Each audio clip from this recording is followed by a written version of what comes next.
Hi, friend. How are you all? I have come back to read a very interesting character. I think everybody knows his name, Julius Caesar.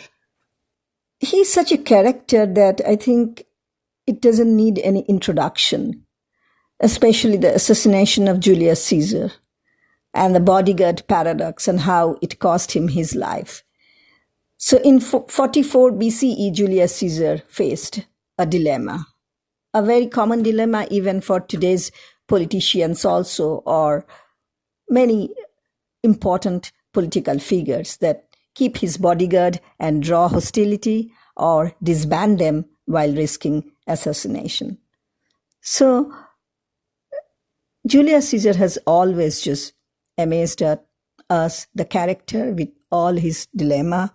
And it's just a subject of not only history, but the writers, scholars, poets all over the world, they have taken fascination on this character. So let me read something about Julius Caesar, a general, a writer, a politician, a dictator king. Which character he fits in best? We don't know.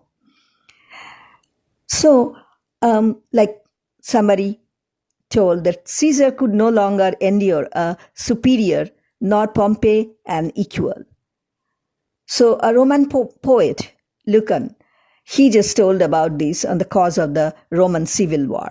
So many things happened in Caesar's lifetime, and his life is a total enigma to us. So let's know something about Julius Caesar.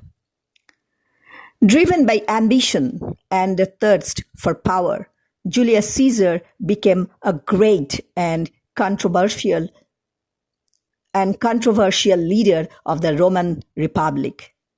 He had a tremendous impact on a growing power at a crucial point in its rise. He was also a man of extraordinary abilities, skills in war, politics, writing, and leadership. Caesar was born to an old Roman family, part of the group of families that founded the Roman Republic. He had the standard education of someone in his social position and became known as a charming, cultured, and well-read person. In addition, he gained experience in the military in Asia Minor and experience in government in Spain. Gradually, he won election to important public offices. In 63 BC, he was voted Pontifex Maximus, the chief priest of the Republic. He also served in Spain, where he won fame by winning battles. He returned to Rome and was elected consul, the most important political office in the Republic. Caesar joined with two other leading Romans in an alliance. One was Crassus, a wealthy political leader whose money could be used to advance the plans of the three. The other was Pompey, another brilliant general. To cement the alliance, Pompey married Julia, Caesar's only daughter. As consul, Caesar worked for some new laws that eased the overcrowding in Rome and other cities. He was rewarded by being made governor of Gaul, located in modern France.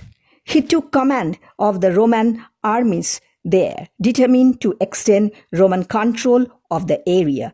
It took several years, but he eventually conquered all of Gaul and part of Britain. The victories brought Caesar riches, which he used to fund building projects in Rome, thus winning popularity in the city. He also made sure to create some effective propaganda in his own favor. He wrote commentaries on the Gallic Wars, a history of his campaigns in Gaul.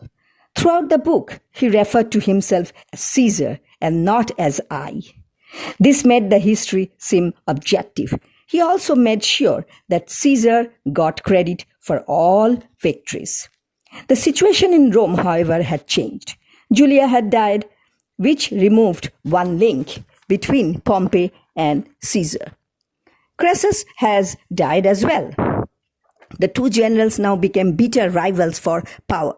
The Senate, controlled by Pompey, gave Caesar a difficult choice. It ordered him to give his armies to another general and return to Rome if he wanted to stand for election to consul again. He decided to ignore the Senate and lead his army into Italy.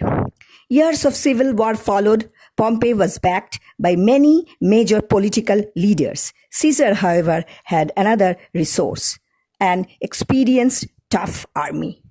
Pompey fled Italy for the east, where Caesar won a major victory. Pompey then retreated further to Egypt. There, he was treacherously killed by a one-time supporter, Ptolemy XIII, the pharaoh of Egypt and brother to Cleopatra. In 46 BC, Caesar defeated another army in Africa, and the following year he won victory over the sons of Pompey in Spain. Caesar was named dictator for life. As supreme ruler of Rome, he passed many reforms. However, many senators opposed him. Some simply disliked him and resented his power. Others feared that he planned to make himself king. In February 44 BC, he presided over a festival. By plan, Mark Antony, a close ally, offered him a king's crown.